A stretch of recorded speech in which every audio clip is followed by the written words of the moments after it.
RSS பேரணியில் 400க்கும் மேற்பட்டோர் பங்கேற்பு ஊர்வலமாக சென்றனர்.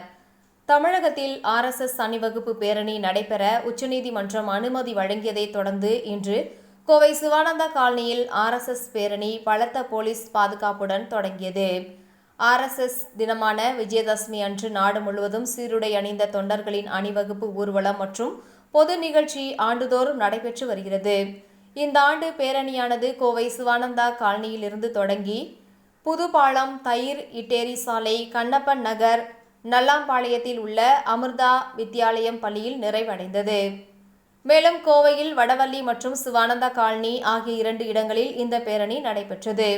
பாரத் மாதா கே ஜெய் என்ற கோஷங்களை எழுப்பியவாறு 500க்கும் மேற்பட்ட ஆர்எஸ்எஸ் தொண்டர்கள் பேரணியில் ஈடுபட்டனர். இந்த பேரணியை தொடர்ந்து பொதுக்கூட்டமும் நடைபெற்றது. பேரணி மற்றும் பொதுக்கூட்டம் நடக்கும் பகுதிகளில் சுமார் 200க்கும் மேற்பட்ட போலீசார் பாதுகாப்பு பணியில் ஈடுபட்டனர். மேலும் பேரணி நிறைவடைந்த பிறகு பொது நிகழ்ச்சிகள் நடைபெற உள்ளது.